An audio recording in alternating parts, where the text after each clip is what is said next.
अल्मोड़ा में सुयालबाड़ी के जवाहर नवोदय विद्यालय के हॉस्टल में रहने वाले 450 बच्चों की सैंपलिंग के बाद 85 बच्चे कोरोना पॉजिटिव पाए गए हैं। एक बार फिर बच्चों की सैंपलिंग की जाएगी। जांच परिणाम आने के बाद बच्चों को घर भेजा जाएगा। नवोदय विद्यालय को माइक्रो कंटेनमेंट जोन घोषित कर दिया है। बीते बुधवार और गुरुवार को 11 छात्र छात्राओं के साथ विद्यालय के प्रधानाचार्य की रिपोर्ट भी पॉजिटिव आई थी, जिन्हें अलग अलग हॉस्टल में आइसोलेट किया गया है। यदि आप कोरोना के दौरान अपनी शादी कैंसिल करते हैं तो आपको 10 लाख रुपए भी मिल सकते हैं। आइए जानते हैं कैसे। कोरोना वायरस के नए वेरिएंट ओमिक्रॉन के बढ़ते मामलों की वजह से लोग शादियां कैंसिल कराने लगे हैं। भारत में ओमिक्रॉन के मामले दिन प्रतिदिन बढ़ते जा रहे हैं। कई देशों में फिर से लॉकडाउन की स्थिति बन गई है। एक्सपर्ट बता रहे हैं कि देश में कोरोना वायरस की तीसरी लहर आ सकती है।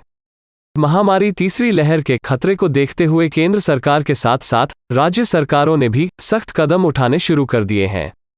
ऐसे में जिन लोगों ने जनवरी फरवरी में शादियों की बुकिंग कर रखी है, उन लोगों की टेंशन बढ़ गई है। अगर आप कोरोना के दौरान अपनी शादी कैंसिल कराते हैं तो आपको 10 लाख का फायदा मिल सकता है। देश में कई इंश्योरेंस कंपनियां हैं जो वेडिंग इंश्योरेंस देती हैं।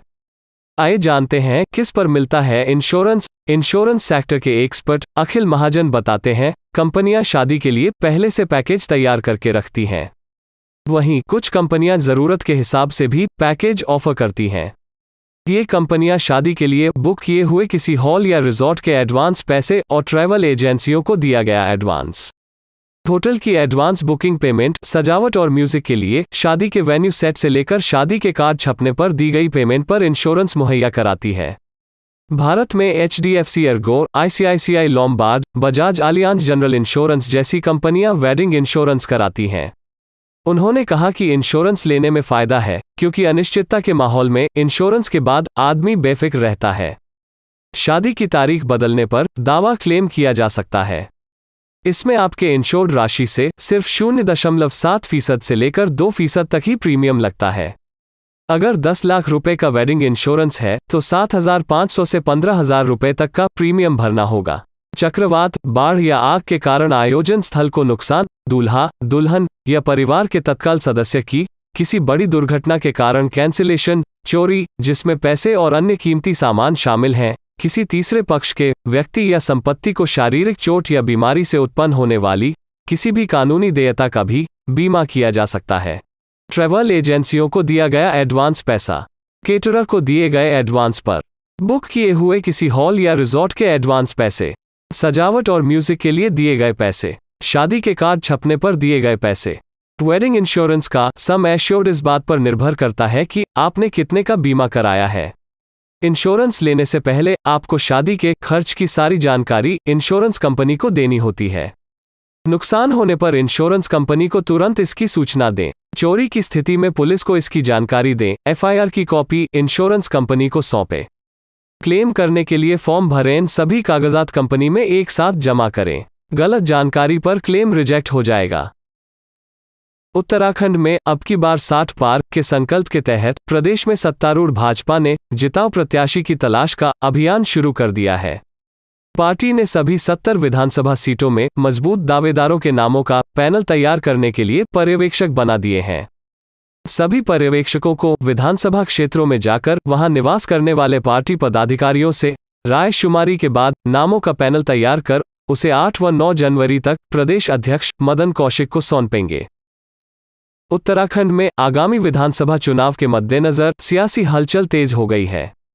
इसी क्रम में दल बदल का दौर जारी है। वरिष्ठ कांग्रेसी नेता हेमा आर्या ने कांग्रेस छोड़कर भाजपा का दामन थाम लिया है। हेमा आर्या 2017 में भाजपा से टिकट न मिलने पर कांग्रेस में शामिल हुए थे।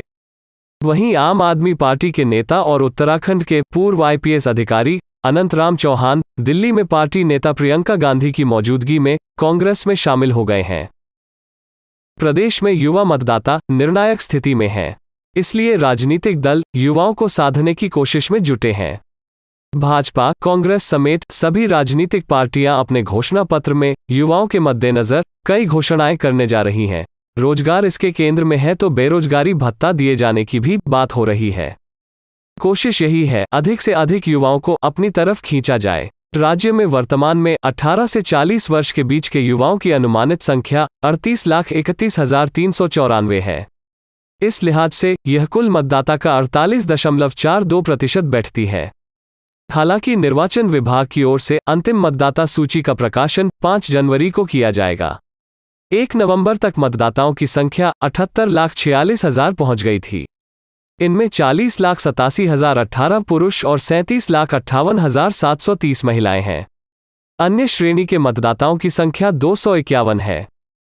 देश की बड़ी टेक कंपनियों शाओमी और ओप्पो पर टैक्स चोरी का बड़ा मामला सामने आया है। दोनों चीनी कंपनियों पर चोरी से 5,500 करोड़ रुपए विदेश भेजने का आरोप है। बता दें कि यह दोनों कंपनियां लंबे वक्त से आयकर विभाग के रडार पर थी। शाओमी और ओप्पो पर इनकम टैक्स के नियमों के उल्लंघन का आरोप है, जिसके चलते इन दोनों चीनी कंपनियों पर 1,000 करोड़ रुपए का जुर्माना लगाया जा सकता है।